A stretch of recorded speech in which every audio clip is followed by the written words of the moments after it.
Está no ar mais um Dapcast, o podcast que vai ajudar você com os desafios da indústria. Está conosco aqui o Pagoto, da Metaltex. Fica à vontade aí, Legal, Pagoto, para se apresentar para maravilha. a galera. Bom, meu nome é André Pagotto, sou engenheiro da Metaltex, já estou na Metaltex há 20 anos, pouco mais, 21 anos já completados na Metaltex, como engenheiro de aplicação. Minha formação é engenharia mecânica, mas Legal. sempre tive atuando na parte de automação, controles, programações, CLP, servo, acionamento, essa parte mais de elétrica. E na Metaltex, função minha é a parte de aplicação. A gente atende, dá todo o suporte para os nossos vendedores, né? Na parte de equipamentos, Soluções. soluções. Então, a gente está há um bom tempo aí fazendo essa parte aí com o pessoal da Metaltex. Legal. Tá A ok? gente vai fazer um bate-papo aqui bem bacana hoje, hein? Maravilha. Bom, Pagoto, show de bola. É um prazer ter vocês aqui, cara. Parceiro nosso aí do longa data, Metaltex. A Maravilha. gente trabalha aí com essa marca. A gente tem muitas aplicações aqui com segurança e a gente utiliza e é bem bacana. Legal. Você falou que você trabalha bastante aí com a parte de automação, já vamos começar com essa parte. Bom, vamos lá. Essa parte, a Metaltex hoje, ela atende com a linha de automação, ela atende com CLP, inversor, servo, que mais aí vocês estão atendendo no mercado? Bom, a Metaltex tem duas linhas bem distintas. A parte de componentes, onde realmente a Metaltex nasceu. A Metaltex é uma empresa de mais de 60 anos de mercado aí. Começou com a parte de componentes, especificamente relés, e ela veio Eu crescendo. lembro disso aí, cara. Ela é muito conhecida, principalmente com a marca de relé, com os relés para placa, relés Sim. industriais, onde ela tem um nome ainda muito forte. Na verdade, a Metaltex é a líder nacional de fabricação de relé. De uns 30 anos para cá, ela criou uma divisão de automação. Nessa divisão de automação, a gente abrange muito a parte de CLPs, IHMs, servo-acionamentos, parte de sensores, bastante aplicação com sensores. Agora não, mas já tem um bom tempo aí com a parte de segurança, cortinas de luz, relés de segurança. E nos últimos anos ela aumentou bastante a participação dela com a marca Metaltex nos produtos, principalmente produtos de painel elétrico. Então nós estamos falando de proteção, disjuntor, diferencial, DR, DPS, a parte de conectividade com bornes, borne push-in, borne mola. Então a Metaltex foi abrindo bastante o leque e criando produtos da marca própria. Nós temos alguns parceiros na parte de automação, acho que o principal deles ainda é a Panasonic. A gente trabalha com CLPs, IHMs, servomotores, sensores, principalmente sensores fotoelétricos. A gente trabalha com a linha da Panasonic. Temos outros, como a Minwell, por exemplo. A Minwell é um grande parceiro nosso na parte de fontes de vários tipos aí, para painel, para trilho DIN, fontes colmeia, que é aquela fonte mais, com um housing metálico, parecendo uma colmeia, mas fontes de aplicações mais específicas, inversores de tensão. Agora a gente está começando a trabalhar da própria Minwell, tá? Legal. Então, a gente tem tá com uma linha bem completa. Eu costumo falar que hoje a Metaltex de painel elétrico, basicamente não tem fio, canaleta e o painel. O resto, acho que bastante coisa a gente tem aí para Tudo fabricação da de Metaltex, da marca Metaltex. marca Metaltex. Isso, principalmente essa parte de painel elétrico. A gente tem muita coisa, contatores, disjuntores, né? Então, prensa a cabo. Eu gosto muito do custo-benefício aí da Metaltex em contatores, disjuntores aí, né? Legal. Dispositivos de baixa tensão a gente utiliza aqui. É uma qualidade boa, Sim. muito boa, e um preço muito acessível a todos, né? Nós que somos aqui integradores, né? A gente faz adequação NR12, né? Legal. Desmontagem e montagem de máquinas. Eu acho que os produtos aí, eles são...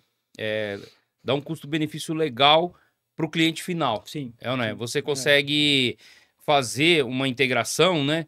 E não... Como a adequação, ela já vem, né? Ela é lei, mas... Sim. Se você puder, né, ter uma economia ali, ter um produto bom, mas um produto acessível, né? Não necessariamente precisa ser caro. Exatamente. É lei, é obrigatório, mas não necessariamente precisa ser caro. A gente percebe que a gente se posiciona ali num termo. Temos qualidade, Sim, acho que isso sim. é imprescindível para a Metaltex. Outra coisa que eu acho que é importante, que a gente tem também e faz muito bem o trabalho, é a parte de suporte. Então, quando o cliente adquire produto nosso, ele tem todo o respaldo nosso de uma engenharia, de uma pessoal técnico da parte de aplicações. Então, tem isso também que leva muito em consideração. Sim, sim. A gente comentou aí, você falou que do painel elétrico, então só não tem calha, é miscelânea, né? É, exatamente. Calha, fio e praticamente painel. Mas toda a outra parte de ventilação nós temos. Agora nós estamos com uma linha nova de iluminação para painel, iluminação a LED para ser fixado dentro do painel. Quando o operador abre o painel, alguma coisa assim, ele já Sim. sinaliza. Toda Luminária a parte com micro switch ali. Com micro switch, com pirosensor também. Agora estamos lançando uma linha nova aí, da mesma linha, só que agora com pirosensor. Então ela detecta a falta de luz e legal. ilumina lá dentro do painel. Então, bastante coisa para a parte de tomadas industriais. A gente tem uma linha, estamos atualizando essa linha. Nós temos uma linha chamada TL. Mas a tomada que você fala é a tomada trifásica. Isso, não a multipolar. A multipolar nós não trabalhamos. A Metaltex não trabalha com ela. Mas a linha trifásica, aquela linha para conexão 380, 440, legal. 220, até... Ligação de motores aí, né? Isso, até 125 amperes. 125. Modelos. A faixa de disjuntores e contatores aí, vocês têm para trilho DIN até que corrente e depois caixa moldada, né? Isso, exatamente. Bom, falando na parte de disjuntores, nós estamos com a linha de mini DIN, que ele começa com 2 amperes e vai até 125 amperes. Nós estamos com uma linha nova, introduzindo uma linha nova, agora ele vai até 125 amperes. Modelos unipolares, bipolares e tripolares, tá? Aí migra para disjuntores e caixa moldada. Aí caixa moldada, se eu não me engano, começa acho que com 10 ou 15 amperes. E nós estamos indo até 1.600 amperes 1.600. do caixa moldada. Exatamente. E aí pula para o caixa aberta. Muita gente não sabe, mas a Metaltex tem uma linha de disjuntores de caixa aberta, que aí vai até 6.300 amperes. Tá. Até 6.300 amperes. Todos em baixa tensão, né? Então até 690 volts ali. O caixa moldada você já pode colocar aquela manopla por fora do painel, né? Pode sim. Você tem toda a linha de acessórios, você tem as manoplas, que são os mais utilizados, mas também tem as bobinas de desligamento remoto. Sim. Rearme, de sinalização. Você tem todos os acessórios completos para o caixa moldada. Para o caixa moldada com a manopla, ele já vem com aplicação de loto? Com possibilidade de aplicação de loto? Para travar, se fala, né? Para o bloqueio. O bloqueio para... Aí adequa a norma, né? Sim. Adequação para NR12, ele tem também já a proteção, a trava para fazer. A trava, né? O lock, né? Isso é bem legal, porque assim, nós fazemos adequação e você tem que ter, né, a possibilidade nos painéis de aplicação de loto. Sim. Nos painéis menores, como o operador ele não pode abrir o painel. Então o painel é trancado. Então, para mini disjuntores, né? Então, o que acontece? A gente coloca uma chave trifásica para fazer a aplicação de loto. Inclusive a chave de vocês também, que a gente a linha compra. KP. Acho que vocês utilizam, isso, exatamente, KP. Aí, a maior parte que a gente utiliza é de 20 até 100 amperes no máximo. Aí. E aí a gente coloca... Porque assim, depois a gente usa o disjuntor caixa moldada. Com a manopla. Com a manopla. Legal. Porque já é uma aplicação, ele já... Né, ele vai desarmar ali, abrir o trifásico. Exatamente. E você já põe a parte de bloqueio aí.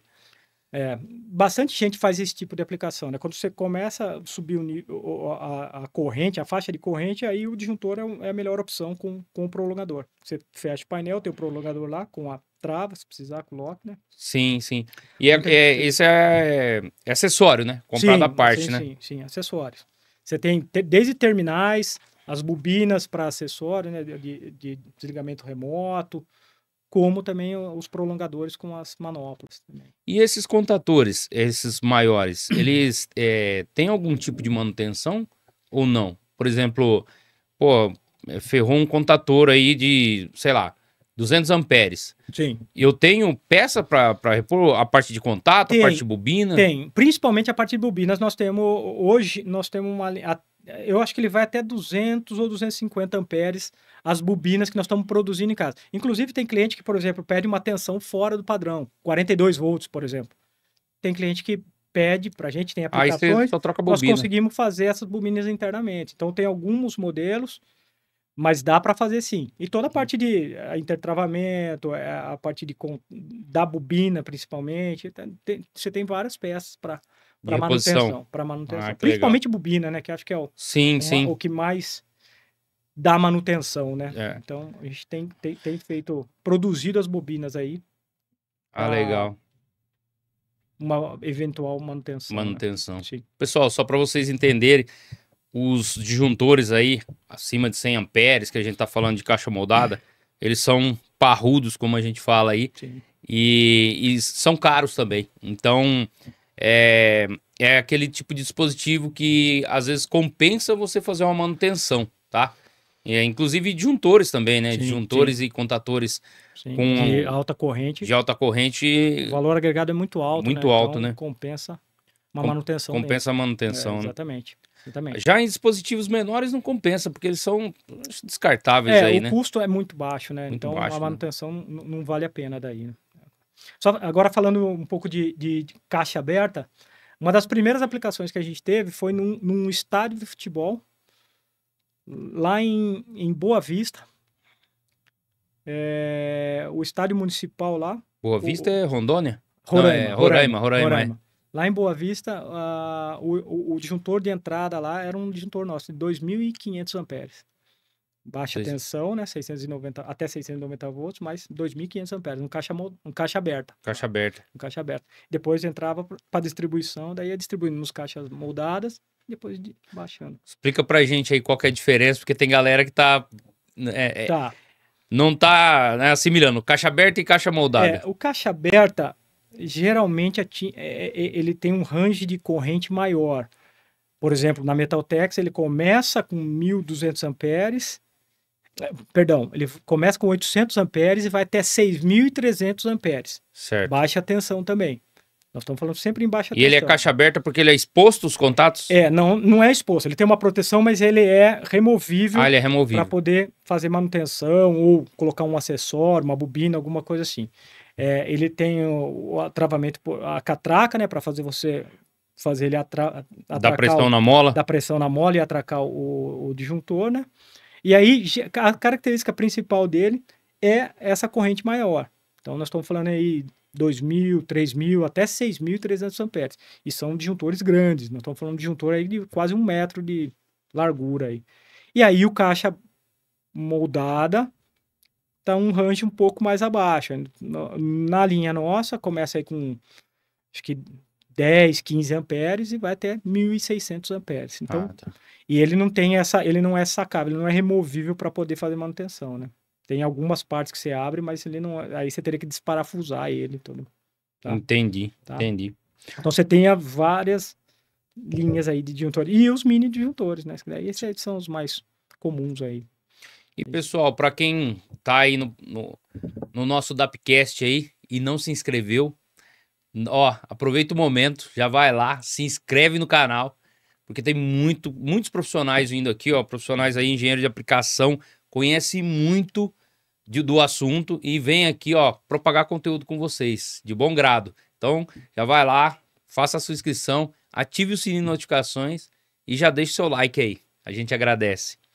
Os disjuntores, né, eles são, até pela norma, né, pela NR10 até a NR12, eles são, você tem que usar, né, porque ele tem a proteção termomagnética, né, na verdade. Exatamente. Já os DRs, eles não são obrigatórios em alguns casos, né? Eu acredito que para residência, ele já entrou aí na obrigatoriedade da NR10, exatamente. Né?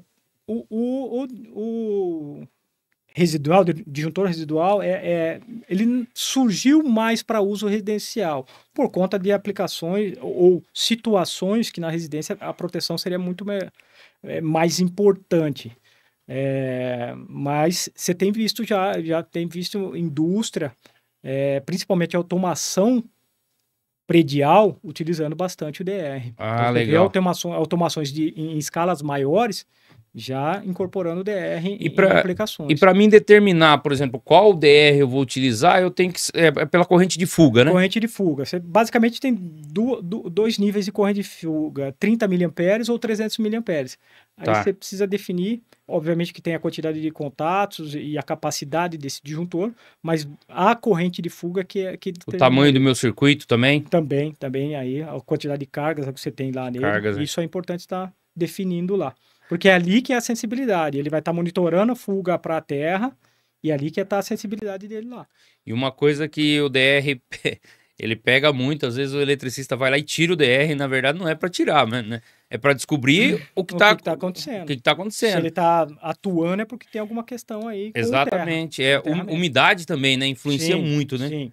A aplicação para o DR é em áreas onde pode ter contato com água, áreas abertas, uma área, por exemplo, de lazer, alguma coisa assim, pensando numa casa, ou até mesmo uma lavanderia, onde você tem água com né? eletrodoméstico, então é importantíssimo ter essas tubulações com eletroduto embutido na terra, né? Subterrâneo, né? Exatamente. E aí enche de água, começa a desarmar, porque tem um problema ali, né? Sim, sem dúvida. Aí, como você falou, tem bastante gente que fala, pô, tá desarmando, eu vou tirar fora. Mas não é. E aí ele coloca um normal, não desarma, porque é corrente de fuga aliás, do cara. Isso é uma coisa importante. Muitas vezes o pessoal confunde e a gente recebe muita ligação, falou, pô, eu coloco o disjuntor aqui, ele tá desarmando, acho que o disjuntor tá com defeito, alguma coisa. Muitas vezes não é, o disjuntor tá sinalizando, tá revelando uma situação no circuito lá. Não só o disjuntor, mas qualquer outra coisa.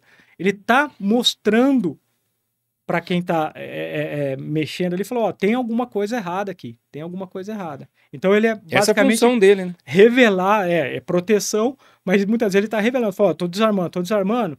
Não é, muitas vezes, é qualidade. Pode ser algumas vezes você tem um problema, mas dificilmente é. A maioria das vezes ele tá mostrando uma situação naquele circuito ali pro instalador, né? Então, sim. Isso é importante, ter essa outra visão quando você se deparar com uma situação dessa, né? E o dimensionamento também, né? Sim. O cara ligou o disjuntor, ligou no circuito dele, já tá desarmando. Pode ter algum contato, alguma corrente de fuga, ou ele pode estar mal dimensionado pro circuito também, né? Sim, também. Igual o disjuntor normal, o termomagnético aí. Sim, acontece também. Essa é a situação um pouco mais difícil, porque geralmente a tendência é a gente colocar um disjuntor um pouco mais acima da necessidade da carga. Sim. Mas acontece também, pode acontecer sim. O que acontece muito é, tem um disjuntor já lá e esse aumenta a carga sem pensar em trocar o disjuntor. Vai puxando, né? Mais puxa uma tomada ali, coloca mais uma carga aqui, vai a hora que você vai ver, máquina de lavar aqui, vai... A hora que você vai ver, o disjuntor já está subdimensionado. Não que ele foi subdimensionado, ele está ao longo do tempo subdimensionado porque foi colocando carga a mais. Isso acontece. O que aconteceu comigo foi logo no começo da DAP, né? Um amigo meu que esteve aqui no podcast, o Leandro Fidelis, se ele estiver assistindo, ele vai lembrar desse caso aí. Ele me chamou, né? E falou, Dario, cara, você não consegue me ajudar aqui e tal? Eu atendia só máquina, né? Certo. E ele tava num projeto de instalação dessas portarias virtuais. Tá. Portaria assistida, que chama, não lembro. Não tem o porteiro lá. Sim. Só tem... virtual, né? Virtual. Tem uma central. Isso, tem uma central. Ele tava num projeto assim. E aí, fazendo a instalação lá, ele falou, cara, a gente fez esse painel aqui, instalou, e do nada, esse DR aí começou a desarmar. Ele nem falou DR, ele falou, ó, o disjuntor começou a desarmar. Aí eu cheguei lá, né? A corrente de fuga dele era 300 mA. Aí eu falei, caramba, mas se ele tá desarmando, não tava? Alguma coisa pegou aí. O que foi feito depois? Ele falou, foi assim, instalou o cara da piscina ali, papapá. Aí eu fui seguindo o caminho que fizeram. Né? Fui lá na parte lá do prédio, aí cheguei na parte da cerca. Certo. Cerca elétrica. Nossa. Cerca elétrica, o cara foi instalar um coisa lá, um suporte. Certo. E ele colocou o parafuso, pegou no eletroduto, mas não pegou no cabo, cara. Olha que perigo, né? Chegou só perto. Mas aí, aquilo ali, né, já deu uma corrente de fuga ali em volta do cabo, porque cabo... Gente, pra quem não sabe, um condutor, quando ele é atravessado por uma corrente elétrica, ele gera um campo magnético em volta do cabo, tá? Sim. E é esse campo magnético que a gente mede quando põe um alicate amperímetro lá. E aí eu fui lá, soltei, pronto, parou de desarmar. Ele já falou, pô, eu já tinha comprado até o disjuntor. Falei, com a corrente de fuga um pouquinho maior, né? Aí, nesse caso, é uma questão de um problema que ocorreu, né? Eles foram montando o circuito, foram montando uma situação que o disjuntor estava revelando. Sim, sim. Ele tá desarmando, falou, não é para ser um problema nele, ele já chegou até a trabalhar. Sim. Então, ele revelou uma situação no circuito ali, né? E é uma situação perigosa, né? Sim. Imagina se não tem. Exato. Podia até ter dado um tranco no cara que tava pondo o parafuso lá. Se pega mesmo no cabo, né? Sim, sem dúvida. E acontece. Acontece bastante. De levar até óbito, né? Dependendo da pessoa. Com certeza, com certeza. Se tiver algum problema, alguma questão aí cardíaca, alguma coisa assim... A descarga é forte. Eu vi um outro vídeo que o cara colocou também na rede social. Ele faz uma simulação, mas é um caso bem interessante, né? Máquina de lavar, né? Sim. É uma situação muito... eu acho que, né, pro pessoal que tá assistindo aí, é um alerta. Acredito que você tem que colocar uma tomada para ela Sim. dimensionada com a carga elétrica dela. E com DR, né? Sim, sem dúvida. E com DR. Sem dúvida. Essa situação, que por exemplo, falando em automação residencial, é uma situação muito comum para a utilização do DR, porque ali é uma área onde vai ter água e você está trabalhando com um equipamento que tem uma capacidade, um consumo ali bem grande, tanto Sim. máquina de lavar como máquina de secar, ou essa lave seca que tem lá. Então, é característica de aplicação para disjuntor, para o DR, né? Assim como a área de lazer também. Sim, exatamente. Acontece. E ela tem o que acontece muito nas máquinas de lavar, ela vai ficando velha, né? Toda máquina, né, cara? Sim, e aí, é o uso, né? É o uso. Ela tem a parte do motor, tem a parte daquelas válvulas solenoides, que tem tensão lá também. A maior parte daquelas tensões lá, cara, é tensão 127, 220. 220. Não tem baixa tensão lá na máquina. É tudo solenoide de 127. A gente tá falando assim, gente, porque máquina, né, por norma, a NR12, a gente não pode levar tensão acima de 48 volts contínuo, né? E acho que 50 em alternada. Não pode levar no comando da máquina. Onde tiver comando de máquina que o operador tem acesso, não posso levar essa tensão. Exato. Então aqui, por exemplo, aqui na DAP é padronizado tudo 24 volts. Né? A gente... Se tiver alguma coisa que é 220 ou 127, tá dentro do painel. Exatamente. Onde o operador não pode ir, né? Ali ele tem que estar com tensão abaixo de 50 volts. Exatamente, exatamente. Já na máquina de lavar não funciona assim, né? Não tem uma norma para construir esses aparelhos eletrodomésticos com baixa tensão, né? Até onde eu sei, acho que não tem mesmo. Não existe. Vai na proteção do DR lá. E o DR protege nisso. Sim. Uma situação dessa. Outra coisa que acontece bastante secador de cabelo em banheiro que tem vapor, alguma coisa. Isso também acontece sim. A gente acha que não ocorre, mas acontece bastante situações dessas. Então, o DR tem uma função dele ali e é primordial tá numa instalação elétrica. Acho importantíssimo ele estar lá. Com certeza. Você falou no início do podcast aí a respeito dos relézinhos. Eu lembro que a gente comprava relé, cara. Pô, da Metaltex. Acho que faz 22 anos que eu trabalho na indústria. E eu lembro que a gente comprava, tinha aquele guia Ney. Você lembra do guia Ney? Guia Ney. O guia Ney era uma revistona desse tamanho assim. Eu lembro. Que não tinha internet naquele tempo, pô. Nada. Aí eles distribuíam nas empresas para manutenção o guia Ney, né? Exato. Eu cheguei a pegar, quando eu comecei a trabalhar lá atrás, também lembro da revista Ney, era uma revista grossa. Assim. E a Metaltex escrevia muito artigo na Saber Eletrônica. Era outra revista da época, mas aí mais focada em eletrônica, na parte de concepção de placas, CIs. A Metaltex escrevia bastante artigo lá. Tinha o catálogo, né? O catálogo deles. Sim. Eu lembro que eu era estagiário e eu tinha que fazer lista, né, de compras. Certo. Aí, quando a gente ia fazer lista de compras, tinha que pegar era o catálogo da Metaltex ou o catálogo da Retenfix, né? Ou Goodyear para correia, e aí assim vai. E hoje não, você vai no Google, digita, já sai lá. Facilitou bastante o trabalho. Quando eu era estagiário, ou depois técnico também, ia na salinha de manuais lá, tinha aquele monte de manual de máquina, porque eu trabalhava com as máquinas eram Suíça, tinha alemã, Suíça, né? E aí tinha o part number, né? Que era o código do fabricante. Mas tinha muita coisa que lá a gente já tinha notado, já tinha nacionalizado. Então, era uma correia part number tal, aí no final tinha o código do fabricante. Aí você pegava aquele código e tal, ia no catálogo e comprava aqui já nacional. Você fala isso daí, por exemplo, de máquinas importadas. Eu lembro de um caso de um cliente nosso que ele falou, pô, eu importei uma máquina, acho que era italiana ou espanhola, alguma coisa assim. Falou, quase tive que trazer um container só de manual. Nossa. De tanto manual que uma máquina antiga, falou, tanto manual que vinha, tinha uma parte aqui era um manual, uma parte aqui outro manual. Ele falou, quase tive que trazer um outro container.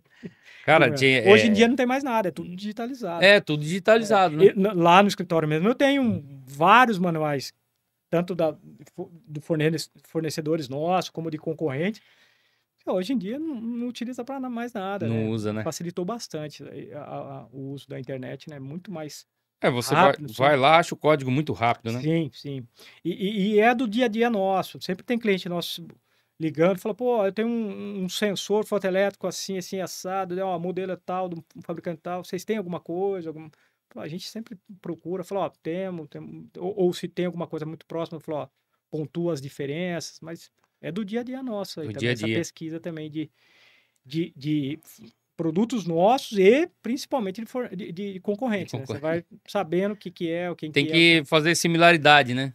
Tem que estar de olho, tem que entender quem que é, o que tem, quem que é o concorrente que a gente está trabalhando. Sim, então, sim. Tem que estar sempre ligado nisso. Eu acho importante para quem tá assistindo aí, né? E quem é do ramo, importante, gente, é sempre olhar, né, o datasheet, né? Sim.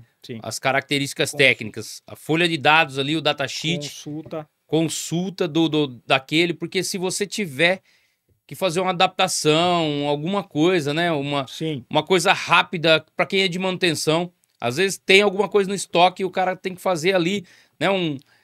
Uma adaptação. Cara, vai no datasheet, olha. Eu acho assim, vale a pena gastar um tempinho no começo com o datasheet, vou dar uma lida, entender fixação, características elétricas, características mecânicas, para não perder tempo na hora de executar o serviço mesmo. Sim. Então, eu vou lá, leio o manual, entendo o que ele é, tenho uma referência. Obviamente que você não vai saber tudo numa lida só, mas vai te facilitar muito na hora de implementar o equipamento que for, para um inversor de frequência, um servomotor, o que for, facilita bastante. E aí, até para achar dúvidas futuras. Então, pô, eu li já no manual, em algum lugar tem isso daí. Então fica muito mais fácil. Você falou de inversor de frequência. É muito louco, né? Você falar que você pode pegar um inversor monofásico e vai ter uma saída trifásica, né? O VW. Se o cara não olhar no datasheet, ele não... Porque para quem é da área, né? Antes... Não existia essa possibilidade. E aí a tecnologia... Tem muita tecnologia hoje, né? Sim. E aí você vai saber se você... Chegou uma máquina nova e você tem um problema lá num inversor de frequência ou num sensor. Você vai saber que tipo de sinal que ele fornece, alimentação, tudo isso você vai saber no datasheet. Sem dúvida. E tá lá, no manual, no datasheet, você tem todas essas informações. E te facilita na hora de tá implementando o equipamento. Você falou no inversor de frequência... o inversor também é um revelador de situações. Sim. Eu tive um caso recentemente agora, coisa de, sei lá, 15, 20 dias atrás, um cliente nosso ligando, falando, o inversor tá dando erro. Que erro que dá? Dá um erro se eu não me engano, acho que era sobrecorrente na aceleração. Sobrecorrente na aceleração, sobrecorrente. Falei, caramba, cara. Falou, muda tal parâmetro, checa aqui, checa ali, tal. Checa os itens. E vai dali, falou, continua dando erro, continua. Eu falei, não é... Falou, vamos fazer o seguinte, como que tá montado o seu circuito aí? Ele falou, tem o meu motor, era um redutor que estava acoplado ao motor, meu cabo tem uns 5, 6 metros, o cabo, e aí chega no inversor de frequência. Ele falou, tá. Eu falei, vamos fazer o seguinte, Desconecta o cabo do inversor, da saída do inversor. Desconecta aí, parte o inversor de frequência. Nada. Falei, agora conecta. Tira o motor lá na ponta. Tirou, erro. Falou, opa, já estamos sabendo onde que está acontecendo. Aí falou, ó, agora, como você está na aplicação, aí faz o seguinte, verifica todo esse cabeamento seu aí. Tinha um cabo, uma das fases estava em curto, como coisa. Então, o inversor revelou uma situação na aplicação dele lá. Sim, sim. Então, é importante pensar nessa forma também. Não é achar que o equipamento está com defeito. Falar, eu estou partindo, está dando erro. Estou partindo, está dando erro. Estou partindo, está dando erro. Achar que, pô, meu equipamento está com problema. Não é. Muitas vezes, a maioria das vezes, ele revela uma situação. Sim. Como ele tem toda a parte de proteção, de alarmes, ele detectou uma situação ali na aplicação desse cliente e começou a dar erro. O inversor começou a dar erro. Automaticamente o cliente falou, não, o inversor está com problema. Não, não era. Ele estava acusando ou revelando uma situação na aplicação dele lá. Aí ele corrigiu o problema que tinha lá, está trabalhando lá. Você quer ver uma coisa que dá parâmetro? Curva de aceleração. Sim. O cara reduz muito a curva de aceleração, tem um momento de inércia muito grande. Sim. E aí o inversor dá falha. Entra em erro. Ele entra em erro, ele dá falha. Exato. Né? Porque ele está se protegendo para não danificar o circuito interno dele. Sem dúvida. Ele tem IGBT, né? São os IGBTs. Ele tem um IGBT interno lá e precisa ser protegido. Aquilo lá é caro, né? Exatamente. Ele tem uma série de proteções que é para ele, para proteger ele mesmo, o inversor de frequência. Mas ele acaba revelando situações... E protege o motor também. Exatamente. Tem um curto na carcaça do motor, quem vai mostrar é o inversor de frequência. Sim. Ele vai estar revelando isso daí. Então, é importante pensar dessa outra forma também. Falou, pô, o inversor está dando erro. Vamos pensar no exemplo do inversor que a gente está conversando aqui. O inversor começou a dar erro. Falou, mas será que é ele que está com defeito ou ele está mostrando alguma situação na minha aplicação aqui? E aí tentar checar parte a eliminando, parte, né? E eliminando situações. Pode acontecer que o inversor esteja com defeito, alguma coisa. É normal, como qualquer outro equipamento. Sim. Acontece. Mas muitas vezes, ou na maioria das vezes, ele está revelando uma situação. Essa daí foi bem assim, recentemente, faz uns 15, 20 dias que aconteceu aí. Aí o cliente que corrigiu foi embora. Cara, eu já peguei, assim, em campo várias situações com inversor de frequência que foi assim, exatamente o que você está falando. Era uma condição externa a ele, não era problema com ele, né? Por exemplo, se você tem um motor em curto, ele vai dar também falha. Sim, vai dar erro. Se você tem uma fase encostando na caixinha de ligação, ele vai dar erro. Uma subtensão na entrada, ele vai mostrar o erro também. Ele vai. Eu tô trabalhando abaixo da tensão que eu... Falta de fase. Ele na vai entrada. mostrar, ele vai acusar, ele vai entrar em erro. Sim. E muitas vezes o pessoal fala, não, o inversor tá com erro. Não, ele tá com erro. Tá, sim. Mas não é problema dele. Por isso que é importante na hora de parametrizar o inversor, né? Verificar parâmetro de motor. Gente, quando a gente fala, vamos lá, vamos parametrizar o motor. Aí tem... alguns fazem isso automático, né? Algum tipo de inversor. Você conecta o motor lá e tal. Outros você tem que digitar, né? As características do motor. Exato. Tensão, corrente, tudo. Exatamente. Você tem que... Por quê? Porque, assim, você coloca uma lógica dentro dele para ele conseguir trabalhar o controle em cima daquilo, né? E isso vai melhorar o desempenho do inversor. Sim. Quando você define para ele, fala assim, você está trabalhando com uma carga assim, assim, assado, potência tal, tensão corrente nominal, essa daqui, ele vai se adequar e melhorar o desempenho dele. Então é imprescindível. Primeira coisa que tem que fazer, eu sempre falo para os nossos clientes, primeira coisa que tem que fazer, trabalhando no inversor de frequência, acha os parâmetros de motor de dados de placa de motor. Setup ali. Setup, põe todos, tensão nominal, potência, corrente nominal, tudo. RPM. É importante para o inversor entender e se adequar àquela carga que está trabalhando. E depois partir para a aplicação, de como vai fazer o controle de frequência, como vai ser a partir de parada. Se vai ser remoto, se vai ser local. Uma segunda etapa, mas eu acho importantíssimo, tá? As rampas, né? De aceleração e desaceleração. Sim. Isso vai depender muito também do que você setou no motor, né? Sim, a rampa de aceleração e desaceleração. Sem dúvida. Isso sem sombra de dúvida. São parâmetros, assim, que é de praxe, né? Sim. Obrigatório. Não, sem dúvida. Nós temos um cliente aqui em Ribeirão Preto que ele trabalha com bancada de teste de bomba diesel. E ele usa uns inversores nossos lá. E ele tem uma situação lá que ele está rodando, a bancada roda 3.600, 3.700 RPM, se eu não me engano, e ele precisa desacelerar isso no menor tempo possível. Rápido. Sem resistor de frenagem. Ah, tá. Sem resistor de frenagem. E logo quando nós começamos a fornecer os primeiros inversores lá, ele não se a gente ele não chegava a colocar os dados de motor para o inversor. Então, o inversor, a hora que desacelerava, desarmava, porque subia a tensão no barramento DC, então desarmava, entrava em erro. Aí foi corrigindo esses dados aí, o inversor começou a frear dentro da necessidade deles lá. Freava sem o resistor de frenagem, ele vai desacelerando, ele percebe que a tensão sobe, mas daí ele para de desacelerar para ir baixando e equalizando isso daí até zerar a frequência de saída no motor. Então, ele entende a carga que ele está lá. Entendi. Ele sabe a carga que está lá através dos parâmetros. E, obviamente, que no caso dele lá, a gente fez a parte de auto-tuning, que é uma coisa importante, porque ele carrega mais valores, parte de reatância, indutância, ele carrega automaticamente. Nós fomos ajustando esses dados lá. E agora o inversor... O auto-tuning. Explica Isso. pra gente como funciona. Vamos lá. O auto-tuning é uma sintonia fina, uma autossintonia do inversor de frequência em relação à carga. Quando você define uma carga para o inversor, você está colocando basicamente os dados de placa. Tensão, potência, velocidade, corrente do motor que você está trabalhando. Mas, além disso, tem outros dados que o inversor precisa saber e se adequar da melhor forma para aquela carga. Então, ele utiliza o auto-tuning, nada mais é que um autoteste, ele vai rodar a carga, geralmente roda um sentido, roda para o outro sentido, para sentir o comportamento dessa carga e aí automaticamente carregar outros parâmetros além daqueles que você definiu. Então, tá. Faz uma calibração ali. Uma calibração. O auto-tuning serve para isso daí, para calibrar outros parâmetros, o grupo de parâmetros que você não consegue definir através de digitação, né?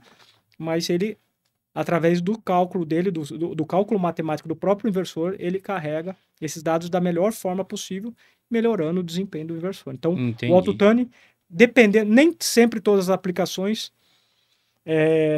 necessitam do auto-tuning, mas é importante saber que inversores têm esse tipo de função e auxilia nesse ajuste do desempenho dele, tá? E a linha de inversor de vocês, você consegue fazer download e upload dos parâmetros? Tem uma linha nova que nós tá para sair do forno aí. Hoje, respondendo a sua pergunta, hoje as linhas que nós temos 3 linhas de inversores. O IF0, que é um único modelo, um modelo de 1 cavalo para porta de painel. Certo. É um inversor muito pequenininho. Tem a interface ali. A interface é na porta do painel, direto na porta do painel. É para 1 cavalo só, monofásico, 220. Só tem uma atenção. Então ele é interessante para aplicação de dispositivos, batedeiras ou misturadores menores, assim, que você faz o ajuste no próprio inversor que está conectado, está fixado na porta de painel. Aí nós temos a linha IF0, que é uma linha escalar, que aí nós trabalhamos de 1 CV até 10 CVs, 220 ou 380, aí depende da limitação. E a linha maior que nós temos, que é a IF20. Essa linha nós começamos com 1 CV e hoje em estoque 350 CV. Então nós temos um range bem maior de potências que nós trabalhamos com esses inversores. Essa linha IF20 ele pode ser escalar ou vetorial. Aí depende, através de parametrização, você define o tipo de controle que vai utilizar. Tá? E nós estamos para lançar uma outra linha, ainda não tem um nome definido ainda, mas vai nessa linha de IF, alguma coisa aí, que esse vai ter a parte de backup. Então, você vai conseguir fazer parametrização, salvar nele, e aí posso espelhar esses backups para outros inversores. Então, você salva direto na IHM. Salva na IHM e aí você consegue mandar para outros, descarregar em outros inversores. Tá? Ainda não tem uma previsão ainda, mas Eu acho que até o final do ano deve estar em linha no mercado aí. No mercado. Show de bola. Maneiro. Pessoal, uma breve explicação aqui para vocês. A gente está falando de inversores de frequência. É um item de automação muito, assim, muito utilizado para controles de motor CA, corrente alternada. Sim. Então, quando a gente tinha conversor CA-CC, a gente controlava por meio de corrente aí a velocidade dos motores de corrente contínua. No motor de corrente alternada, a gente tem uma variação de frequência. De 0 a 60 ou até mais, né? Sim, no inversor de frequência. Dependendo do inversor, você vai até 340 Hz. Então, a frequência é com que oscila, tá? Oscila na corrente alternada. Tem as fases, né? Não existe positivo e negativo na corrente alternada. Existe fase e neutro, tá? Então, quanto que ela oscila pro polo positivo e negativo, né? Sim. Esse tempo aí, o período, né? Ele é chamado frequência. Então, o inversor de frequência, na verdade, ele inverte mesmo. Ele vai de 0 até... né? Ele vai estar trabalhando o quanto você definir. Exatamente. Geralmente, inversores escalares, você pode em até frequências maiores. Inversores que chegam aí mais de 500 Hz aí. Os vetoriais, você consegue trabalhar a velocidade um pouco menor, mas aí a preocupação é mais com o controle. Tem um controle mais preciso. A diferença do escalar com o vetorial você consegue controlar torque, não é isso? Sim, sim. Tem aplicações onde o torque é necessário ter um ajuste mais expressivo, aí o vetorial pode estar sendo empregado. Aí você tem vários tipos de vetoriais. Vetorial sensorless, que é o mais utilizado e mais encontrado na indústria. Você tem vetorial de fluxo, com malha fechada. Aí você tem vários. Malha fechada aí já trabalha com encoder.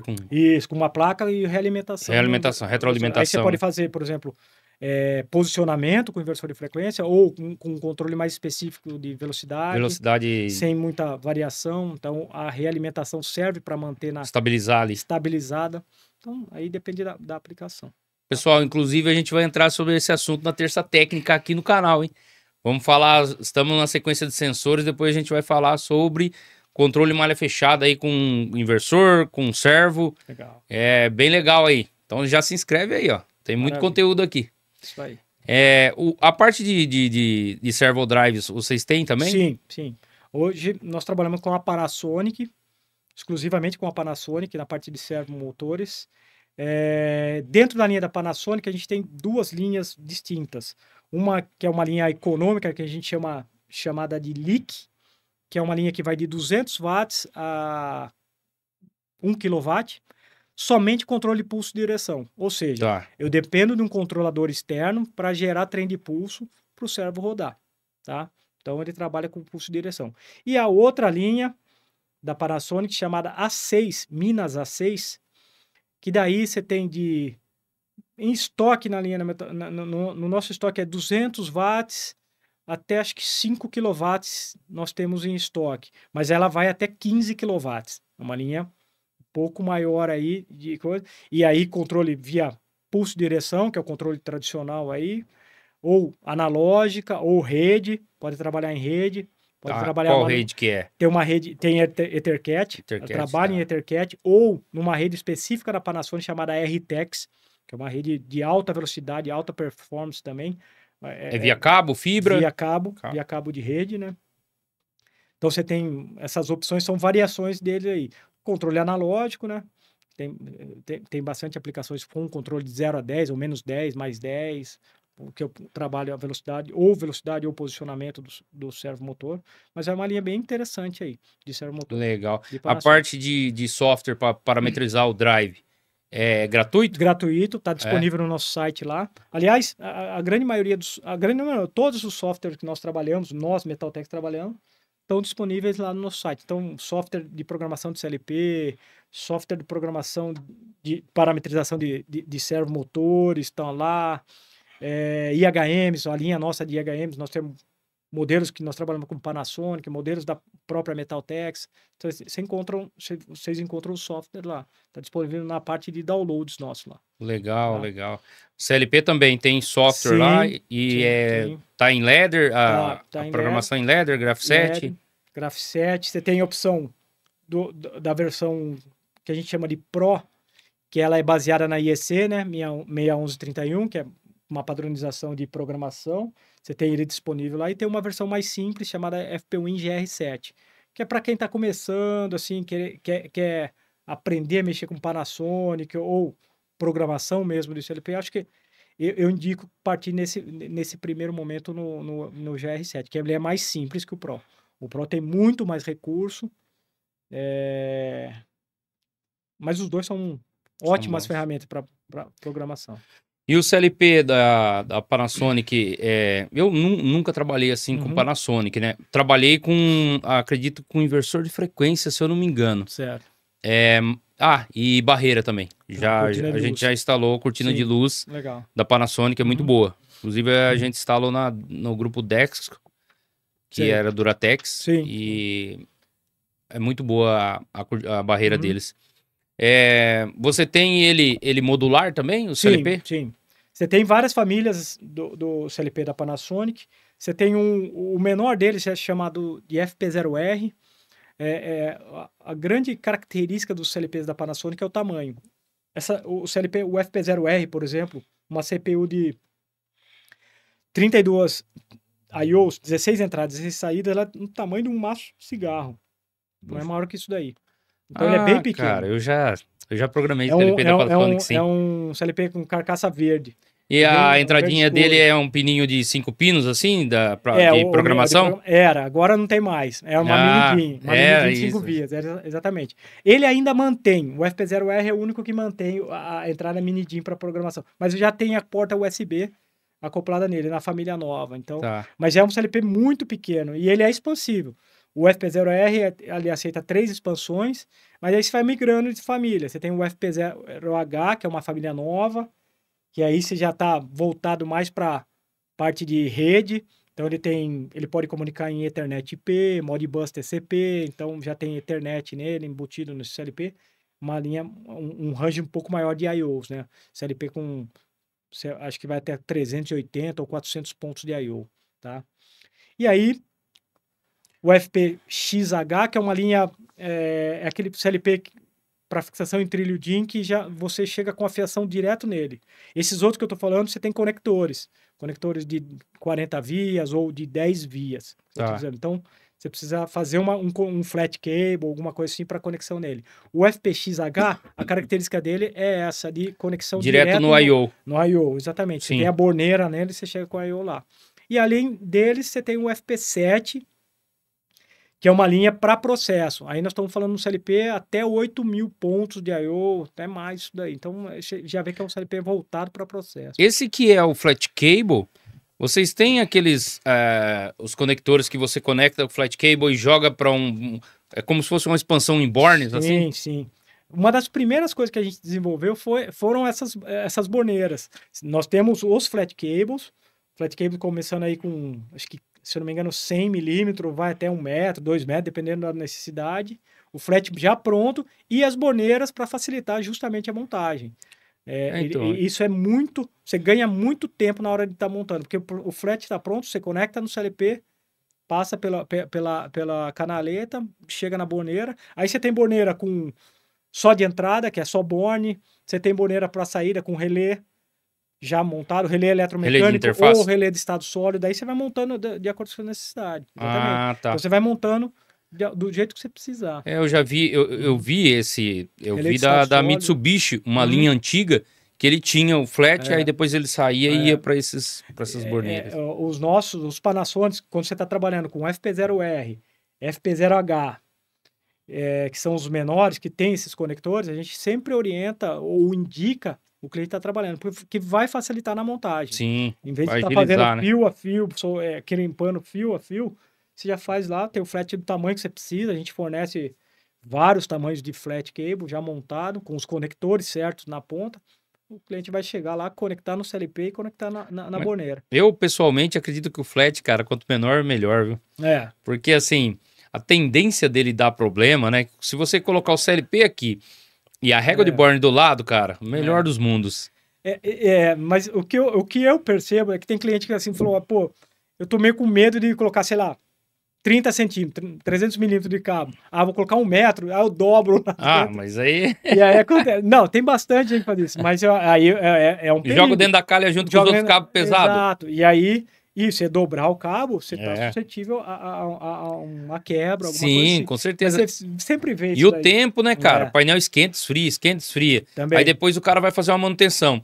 Tira aquele flat cable de dentro da calha. Cara, eu particularmente trabalhei muito tempo com manutenção, eu olhava aqueles flats assim e falava, você tá fazendo uma manutenção, você tá com um problema lá com um I/O em específico. O que vem na sua cabeça? Pô, esse flat cable aqui, tudo empoeirado, velho, puta, cara. Ressecado. Vou medir ele. Aí você já tira ele e vai medir, né, condutividade lá pra ver se tem algum problema no flat. Geralmente, não é no flat cable, mas aquela impressão que você olha ali e fala, puta, cara, eu vou medir esse flat cable, porque... ou pelo menos passar um limpa-contato no... desenergizar o painel, tirar os conectores, limpar bem, né? Exato. Porque você fala, se tem alguma coisa que tá isolando aqui, eu tô me batendo aí e não acho problema. Não acho problema, Mas eu vejo bastante isso. Fico meio com medo, coloco um tanto a mais, daí dobra tudo lá dentro. Pô. Cara, mas acontece. As IHMs também é Modbus? Ela comunica com... Comunica com Modbus. Todas as IHMs nossas, nós temos 2 linhas de IHM. IHMs Metaltex, marca Metaltex mesmo, que ela começa com 4 polegadas, 4.3 polegadas e vai até 15 polegadas. 4, 7... 10 e 15 polegadas. O padrão, né? O padrão aí que a gente tem. E também Panasonic. A gente tem Panasonic com 2 polegadas, 2, 3, 5 e 7 polegadas. 7 polegadas. Todas elas têm um leque grande de drives de comunicação. Principalmente as nossas. As nossas têm... tem várias opções. Várias opções. Então comunica em Modbus, dependendo do modelo, tem Modbus TCP, Modbus RTU, IASC. Aí você tem drive para, por exemplo, comunicar com Panasonic, drive para falar com outros LPs como Siemens, Rockwell, GE, ABB, Delta. Então você tem um leque grande de drives de comunicação. E nós temos percebido uma boa aceitação das IHMs nossas no mercado. Nós estamos vendendo bem. A programação dela também de layout é simples? É bem simples, tem uma biblioteca bem interessante de objetos, dá para fazer bastante coisa nessas IHMs aí. Inclusive, semana que vem, nós estamos na... Semana que vem, não. A partir de amanhã, nós estamos na FEIMEC. FEIMEC, legal. Eu queria até estender o convite a você e o pessoal também, que está nos assistindo. Nós estamos na FEIMEC a partir de amanhã, dia 7. A FEIMEC vai até... no sábado. Então, quem tiver na FEIMEC pode ir lá dar um pulo lá. Cara, sábado eu vou dar um pulinho lá, sábado. Passa lá. Eu devo estar na quarta-feira na feira. Eu não vou só um dia, mas vai ter gente lá no stand da Metaltex. Essas IHMs nossas vão estar expostas lá, então vale a pena lá para conhecer os modelos. Bacana. Ver o Nexo. Nós temos uma linha de CLP também, da Metaltex, que ele é muito parecido com o logo da Siemens, então uma linha bem... Assim, fisicamente eles são parecidos. Ele já é mais compacto. Isso, ele tem uma interfacezinha, uma telinha ali que você pode... programar nele mesmo. Ele, exatamente. Você pode operar nele, mostrar valores, alguma coisa assim. E ele é expansivo também. Mas também tem porta de comunicação, posso integrar com uma IHM. Até quantos blocos de expansão eu consigo? No Nexo você consegue até 16 blocos. 16 de quantos I/O? São 8 entradas e 8 saídas. Tá. Então, beleza. Você tem a CPU que... Geralmente acho que é 18 I/Os, que são 12 entradas e 6 saídas, e até 16 expansões. Daí você tem expansão de digital, né? Entrada e saída, ou analógica. Então, a expansão é conexão direta ou flat cable? Flat cable. Ele já acompanha o flat cable. Tem um flat de, acho que se não me engano, são 50 milímetros, alguma coisa assim, só para fazer a conexão, e aí ele faz o barramento ali. Tem um deep switch nele, que você faz o endereçamento, e ele define cada um no barramento ali. É uma linha bem interessante também, que a gente tem vendido bem esse CLPzinho, chamado Nexo. Vale a pena conferir aí, conhecer. Também tem o software lá no nosso site, está disponível para download. O pessoal pode baixar lá, treinar. Eu vou passar lá na FEIMEC e já vou aproveitar, gente, falar para vocês aqui. Em outubro, nós estaremos na MI Expo, é a feira aí de montagem industrial. Então o Grupo DAP vai estar lá vai estar com uma apresentação de NR12, de aplicações de NR12, vai ter aplicações de instrumentação industrial e vai ter aplicação aí de movimentação de máquina. Então, não perca, tá? Em outubro, MI Expo, no Expo Center Norte. MI Expo. MI Expo, Legal. montagem industrial. Focada na montagem? É, montagem de equipamentos, de máquinas. Onde que é? É no Expo Center Norte. Ah, legal. Ah, só falando, a FEIMEC tá no Expo São Paulo, lá na Imigrantes. Isso, na Imigrantes, Isso mesmo. O pessoal aí tá a FEIMEC é muito boa, cara, muito boa mesmo. A gente sempre expõe nela, mas a feira principal que a Metaltex trabalha é a FIEE. Ah, tá. Inclusive, a do ano, nós pusemos no ano passado, ano retrasado, se não me engano, acho que ano passado a FIEE, e a Metaltex é a única empresa que expôs em todas as versões da FIE. Ano passado, nós recebemos da FIE, né, dos organizadores da FIE, recebemos um prêmio, um reconhecimento. Por esse feito. Legal. Desde a primeira FIE, a Metaltex está presente. Lá, acho que se não me engano, é 60 e alguma coisa. Poxa vida. E a Metaltex, ela é brasileira? É nacional. Nacional, né? A Metaltex, ela é 100% nacional, é uma empresa familiar. O dono chama Geraldo Levinsky, ele é uma história de vida fantástica. Inclusive, ele vai na Metaltex, hoje ele está, se não me engano, acho que 94, 95 anos. Ainda todo dia ele está lá, presente, vai com os filhos, né? Mas está lá sempre no dia a dia da empresa, participando do dia a dia da empresa. Tem a matriz nossa São Paulo, né? Onde está, por exemplo, a engenharia de aplicação. E aí nós temos algumas filiais, são acho que 10 ou 12 filiais espalhadas pelo Brasil. Uma delas é Campinas. Sim. Onde eu, o Roberto, nós ficamos alocados aqui. Então nós damos suporte para todo o interior do estado de São Paulo aqui. Bom, falamos um pouquinho aí. Eu queria citar até para o público aí, gente, que a gente começou a falar de alguns itens aqui. E são itens básicos para automação. Sim. Por exemplo, a gente falou de inversor de frequência, aí a gente falou de controle de malha fechada, depois falamos de HM, CLP, né? Esse tipo de coisa, um controle numa máquina simples, hoje na indústria, né? Sim. Vai ter uma IHM, vai ter inversor de frequência, vai ter um CLP. Por quê? O CLP faz toda a lógica ali, é o cérebro, né? Faz todo o controle. Exato. Pela CPU ali, os IOs. O inversor de frequência controla a velocidade, né, da máquina. Se for um servo drive, controla a posição e tudo mais, né? Um controle de malha fechada. E a IHM é a interface homem-máquina. Então, para você imputar, colocar set point, né? Colocar os controles da máquina, você usa a IHM. Exatamente. Esse aí, na parte eletroeletrônica, é o básico, né? Sim. Da automação. Na automação, é assim, é o arroz com feijão. No dia a dia, você está sempre trabalhando com isso daí, sempre se deparando com essas situações. CLP, IHM, parte de painel, né? Sensor, né? Sensores, a gente tem também uma linha interessante aí, uma gama interessante de sensores, mas é uma parte muito importante na máquina, onde eu vou coletar informação para mandar para o CLP. As entradas, né? Para mandar para as entradas do CLP e o CLP tomar as decisões corretas. Sim. Então, os sensores são importantes, chaves, seletoras, enfim, você tem várias coisas. E tem também, agora a gente tem percebido, e a Metaltex também já está direcionando para isso, a parte de aquisição de dados. Ah, sim, a coleta parte de dados aí. Para a indústria 4.0, né? Famosa indústria 4.0. A gente já tem produtos migrando para isso daí. Nós temos um roteador industrial de um parceiro nosso chamado Ixon, que é para esse tipo de situação. Então, tem muita demanda, a gente tem percebido que muitos clientes nossos estão migrando para essa vertente da indústria 4.0 aí. Aquisição de dados, salvar esses dados, disponibilizar jogar para nuvem, jogar para uma nuvem e disponibilizar esses dados. Mas já é IoT também? IoT. E falando especificamente desse roteador da Ixon, ele é um roteador industrial que a principal função dele é acesso remoto.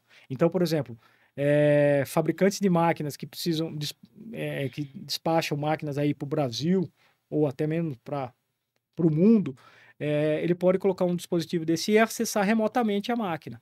Então, eu posso acessar o CLP, posso acessar um servo motor, posso acessar um inversor de frequência, uma IHM. Mas o acesso é completo, todos os parâmetros. Você acessa o software como se tivesse programando ali, espetado lá. Então, a principal função do Ixon é essa, é o acesso remoto. Mas, além disso, a Ixon tem a nuvem própria dela. Então, ela oferece serviços de aquisição de dados. Então, por exemplo, se eu estou com o CLP conectado lá, eu posso coletar dados desse CLP e armazenar na nuvem lá. Armazenar em nuvem.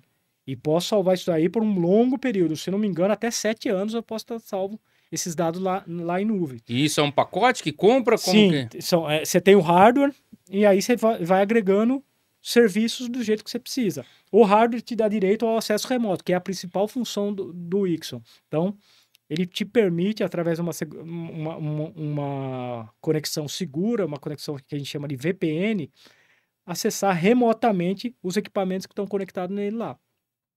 E isso é interessante porque eu não faço acesso nenhum à rede do meu cliente.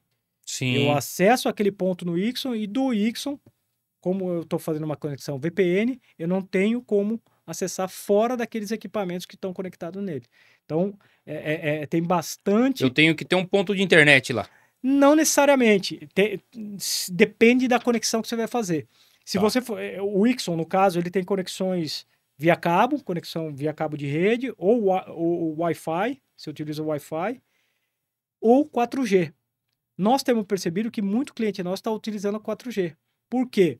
Evita essa situação de ter que pedir para o meu cliente final liberar IP, essas coisas. Ponto de conexão, que é, vamos dizer, a parte mais difícil quando você está falando em acesso remoto. O seu cliente se convencer que você está fazendo um acesso somente naquele ponto lá. Você não vai entrar em outras coisas da rede dele, né? Exatamente. Então, tem clientes nossos que já perceberam essa facilidade do Ixon e estão trabalhando com 4G. Então, você conecta um chip lá com com dados, né? Um pacote de dados lá, e o acesso eu faço via 4G naquele equipamento. E aí eu vou acessar o que eu precisar lá. Nós tivemos um caso que eu achei assim bem emblemático. Um cliente grande nosso aqui próximo a São Paulo, acho que é Itapevi, se eu não me engano. Ele nos procurou para... ele queria fazer apontamento de produção das máquinas dele. E aí, conversando com ele, falou, mas como que você faz apontamento? Ele falou, hoje eu faço por turno, tenho 2 turnos aqui, no final do turno o supervisor vai lá e anota num papel. Literalmente anota num papel. Quanto que a máquina A fez, a máquina B, a máquina C, quanto produziu naquele turno. Aí falou, conversando com ele, então vamos fazer o seguinte, o que nós propusemos para ele? Vamos colocar um CLP. No caso, colocamos um FP0H da Panasonic. O FP0H coletando todos os dados de produção acho que eram 14 linhas de máquina, 14 máquinas, as 14 máquinas mandando para esse CLP, então a quantidade produzido. Aí lá no CLP a gente desenvolveu uma lógica para separar por turno, fazer média por hora dentro do turno, enfim, uma lógica lá para a aplicação dele. E o CLP conversando com o Ixon. Com isso, e ele adquiriu o Ixon em uma licença de aquisição de dados, e aí esses dados foram tudo para a nuvem. Então, através do portal da Ixon, todos os funcionários dessa empresa, ou os que precisavam, acessavam, viam online a produção. O cara ficou, ele adorou. Falou, agora vou mostrar para todo mundo, e era até case para mostrar para outras plantas dele lá. Então, ele conseguia, como ele fazia aquisição de dados, e guardava na nuvem, ele conseguia fazer histórico. Então, por exemplo, ele queria saber no primeiro semestre de 2023, quanto que produziu a máquina tal.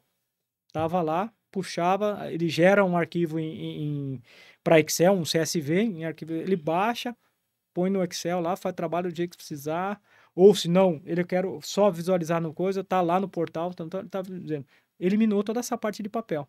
Cara, então, umas coisas que a gente fala, ainda tem mercado para entrar nessa parte de IoT. Tem muita coisa para entrar. Então, mas eu digo, né, a gente sempre pega um pouquinho da indústria 4.0, falar aqui com algumas pessoas que vêm no podcast, e assim, legal. Eu acho que é aí que se começa a indústria 4.0 no Brasil. Sim. Dessa forma. Sim. Sim, provando que faz sentido a coleta de dados para depois você implementar outros projetos. Sim, sim, sem Porque dúvida. pensa bem, eu sempre falo, fazer indústria 4.0 na Alemanha, no Japão, é simples. Sim. Os caras no Japão estão falando de 5.0, pô. Já tá... Entendeu? São países evoluídos. Mas tem empresas que hoje a máquina é eletromecânica, ela não tem nenhum CLP. Não tem nada. Como que você vai fazer indústria 4.0? Não dá nem para falar disso. Não dá. Não dá nem para falar. E a hora que você falar pro dono da empresa, ou pro gestor, pro diretor de operações, ele vai falar assim, minhas máquinas produzem igual as que estão saindo de mercado agora. Né? Ou pouco menos. Eu vou gastar rios de dinheiro.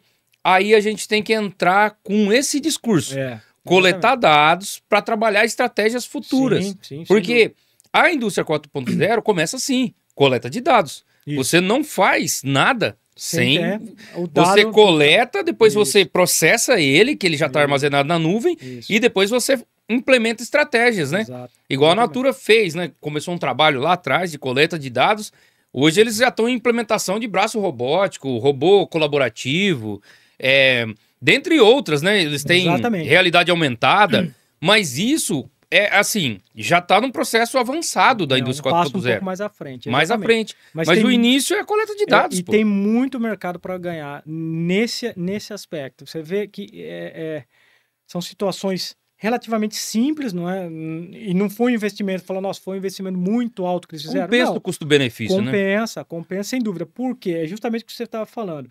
Ele tendo os dados em mãos, fica muito mais claro para ele entender o que ele tem que fazer, qual tomada de decisão. Qual tomada de decisão, porque entendeu? Não é assim. Então, os dados, eles têm que ser processados primeiro, ou não é? Sem dúvida. Porque eu costumo dizer aqui dentro do Grupo DAP que o dados hoje, ele é o novo petróleo. Só que o petróleo em bruto, você não faz nada com ele. Você não faz nada com ele. Exatamente. Você tem que processar ele, colocar na torre de destilação, processar, vai sair óleo, vai sair querosene de aviação, vai sair gasolina.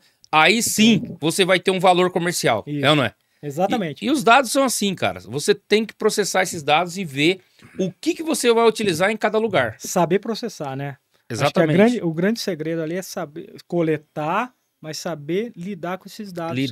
O que você vai trabalhar na sua produção, na logística, na armazenagem, na parte de almoxarifado. Cara, tudo. Porque assim, se você não começa a coletar dados e não ter uma amostragem, né? Sim. Até um trabalho estatístico, se você não tem uma amostragem boa, né? Dados confiáveis, você não consegue fazer nada. Não vai trabalhar. Então, e essa foi uma aplicação bem interessante. E detalhe, eu não fui lá uma vez no cliente. Olha só. Fiz tudo do escritório nosso, falando com ele, entrando, acessando remotamente a máquina dele, programando junto com ele, explicando, fazendo tudo.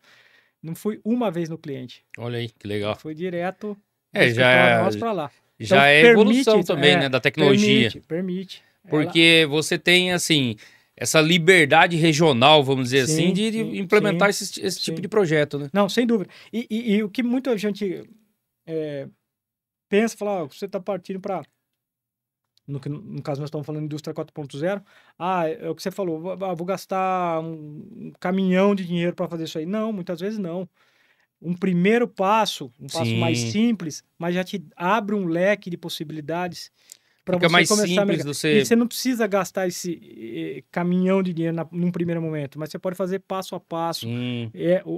Pacotes, né? Ela é escalonável, então você vai montando, falou, cheguei até aqui, agora qual que é o passo que eu posso ir? Posso seguir para cá, vou para lá. Ela vai te dando essas opções aí. Então, é bom desmistificar também. Você pode começar ou entrar nisso daí não gastando muito, né? Sim. Porque assim, uma coisa complicada, cara, eu já trabalhei muito tempo na indústria e sempre, até para manutenção ou para engenharia, é muito difícil você provar o ROI para as pessoas, né? Sim. Então, se você começa com um gasto muito alto, para você conseguir essa verba é muito mais difícil. Sem dúvida. E se você começa ali provando por A mais B, que isso vai ser uma coleta de dados, que mais para frente vamos ter uma amostra, vamos conseguir processar, e aí a gente vai trabalhar de forma estratégica, onde a gente vai atacar o que a gente pode implementar de melhoria. Sim, sem dúvida. Eu acho que faz muito mais sentido para todos, sem né? Dúvida. E esse cliente, esse projeto aí, eles já estão num nível, como eles já coletaram, já estão com essas informações na mão, sabe? Eles já estão pensando em interface com o software de gerenciamento deles. Ah, tá. Então, eles têm um ERP lá, eles estavam já pensando, falou, pô, agora já tem esses dados aqui. Se eu tenho API ali para... Exatamente, através de abrir APIs, o software. eles falaram, ó, agora vamos pensar...